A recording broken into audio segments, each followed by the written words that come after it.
Good evening friends, budding banker channel पे आप सभी का हार्दिक स्वागत है। माई सेल्फ सोमांशु, और आज मैं आप लोगों को the new India assurance company limited का जो नोटिफिकेशन एओ का नोटिफिकेशन रिलीज़ हुआ है उसके बारे में आप लोगों को मैं पूरी डिटेल देने जा रहा हूँ, जिसके अंदर मैं आपको बताऊंगा कि क्या इसमें आपका एग्ज़ाम पैटर्न रहेगा, कितनी वैकेंसीज़ हैं, कब से फॉर्म भरा जाएगा, और जो भी आपके तमाम जितने भी क्वेश्चंस हैं उन सबका मैं आंसर इसके वीडियो के अंदर आपको देने जा रहा हूँ। इसमें आपको पूरा डिटेल्ड एनालिसिस देने वाला हूँ ताकि आप लोगों को नोटिफिकेशन जिनको नोटिफिकेशन पढ़ना है उनके लिए मैं कमेंट में पिन कर दूंगा नोटिफिकेशन को, और उसके अलावा भी अगर कोई डाउट्स रहेंगे रिगार्डिंग उसके तो मैं इसमें सब क्लियर कर दूंगा। तो देरी किस बात की है, आइए चलिए शुरू करते हैं।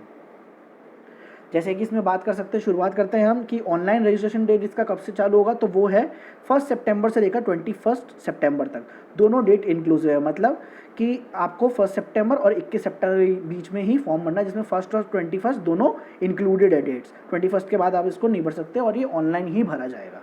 ठीक है, तो चलते हैं आगे इससे। टोटल नंबर ऑफ वैकेंसीज़ की बात करूं मैं तो टोटल 300 वैकेंसीज रिलीज हुई हैं इस नोटिफिकेशन के अंदर, जिसमें एससी की 46, एसटी की 22 सॉरी, ओबीसी की 81, ईडब्ल्यूएस की 30 एंड अनरिजर्व्ड या जनरल की 121 है, और फिजिकली डिसेबल्ड की 17 वैकेंसीज हैं। टोटल 300 वैकेंसीज का नोटिफिकेशन जारी किया गया है। ठीक है, आगे बढ़ते हैं। फीस की बात करें अगर हम इसकी, तो SC ST और जितने भी PWD के लिए PWBD के लिए 100 रुपीज़ फीस है, और बाकी सब के लिए OBC EWS और अनरिजर्व्ड के लिए 750 रुपीज़ रखी गई है। ठीक है, अब इसकी हम देखते हैं आगे एज क्राइटेरिया क्या है। एज क्राइटेरिया की बात करें तो 1 अप्रैल 2021 के 21 से आपकी मिनिमम एज 21 ईयर्स होनी चाहिए और मैक्सिमम 30 ईयर्स होनी चाहिए। ठीक है, तो मतलब क्या है इसका, या तो वो इंसान 2 अप्रैल 1991 से पहले बॉर्न नहीं होना चाहिए और नॉट आफ्टर 1 अप्रैल 2000, 1 अप्रैल 2000 के बाद और 2 अप्रैल 1991 से पहले बॉन्ड नहीं होना चाहिए और 1 अप्रैल के 2000 के बाद नहीं होना चाहिए। तो minimum 21 to 30 years of age है for general candidates. Age relaxation की बात करें अगर तो SC ST को 5 ईयर्स है, OBC को जो कि नॉन क्रीमी लेयर है उनको 3 ईयर्स का रिलैक्सेशन है, और PWBD को 10 ईयर्स है, और एक्स सर्विसमैन को 5 ईयर्स है। जो भी OBC क्रीमी लेयर में आए हैं उनके लिए इंपॉर्टेंट बात क्या है, उनको भी जनरल के अंदर ही कंसीडर किया गया है, नॉट इन OBC कैटेगरी। तो उनको कोई रिलैक्सेशन नहीं, जो भी क्रीमी लेयर के अंदर है। नॉन क्रीमी लेयर वालों के लिए 3 ईयर्स का रिलैक्सेशन दिया गया है। ठीक है, आगे चलते हैं। एजुकेशनल क्वालिफिकेशन सबसे इंपॉर्टेंट पार्ट इसका, कि आप अगर आपको पता कैसे चलेगा कि आप एजुकेशनली क्वालिफाइड हैं कि नहीं। तो मिनिमम एजुकेशन क्वालिफिकेशन इसके लिए ग्रेजुएशन मांगी है, तो उसके अंदर भी ग्रेजुएशन या फिर पोस्ट ग्रेजुएशन के अंदर आपकी 60% होनी चाहिए, और वो एक सेंट्रल गवर्नमेंट या स्टेट गवर्नमेंट द्वारा रिकॉग्नाइज यूनिवर्सिटी से होना चाहिए। तो और जो कैटेगरी वाले कैंडिडेट्स हैं उनके लिए 55% ग्रेजुएशन या post graduation, either of them. अगर आप ग्रेजुएट में आपका 60% है या पोस्ट ग्रेजुएट में आपका 60% है, दोनों में से किसी में भी हैं तो आप एलिजिबल हैं। और यही सेम कैटेगरी में अगर आपका 55% है आइदर ऑफ देम में, तो आप एलिजिबल हैं। इंपॉर्टेंट बात क्या नोटिस करनी है आपको इसके अंदर, अगर 59.99% भी है अगर आपका एग्रीगेट, तो वो लेस देन 60 ट्रीट किया जाएगा, और 54.99 है तो वो भी 55 से लेस ट्रीट किया जाएगा। ठीक है, तो उम्मीद करता हूँ आपको ये एजुकेशनल क्वालिफिकेशन का डाउट क्लियर हो गया होगा। एग्जाम पैटर्न की बात करें इसके अंदर तो टोटल 3 चरणों के अंदर या 3 फेजेस के अंदर किया जाएगा, जिसमें फेज़ 1 प्रिलिमिनरी एग्जाम है। इसके अंदर आपको 3 सेक्शन देखने को मिलेंगे, जिसके अंदर इंग्लिश होगा 30 मार्क्स, 20 मिनट्स कैरी करता है ये। इसके अंदर आपको सेक्शनल टाइम अलॉट होगा, आपको ओवरऑल टाइम नहीं दिया जाएगा, सेक्शनल टाइम दिया जाएगा, जिसके अंदर हर एक सेक्शन के लिए आपको एक पर्टिकुलर टाइम स्लॉट दिया जाएगा, और उस सेक्शन के अंदर आप उस टाइम के अंदर वही सेक्शन देख सकते हैं। तो सबसे पहले जैसे इंग्लिश सेक्शन आएगा तो 30 मार्क्स होगा, that will consider of 20 minutes. ठीक है, 30 मार्क्स आपको 20 मिनट्स के अंदर आपको करना होगा। फिर रीजनिंग एबिलिटी 35 मार्क्स 20 मिनट्स, और क्वांटिटिव एप्टीट्यूड या क्वांट्स या मैथ्स वो 35 मार्क्स 20 मिनट्स। टोटल 100 क्वेश्चन होंगे 100 मार्क्स के, हर एक क्वेश्चन 1 मार्क्स का होगा, और हर एक गलत आंसर के लिए आपको 0.25 या 1/4 मार्क्स की पेनल्टी होगी। तो नेगेटिव मार्किंग भी है इसके अंदर।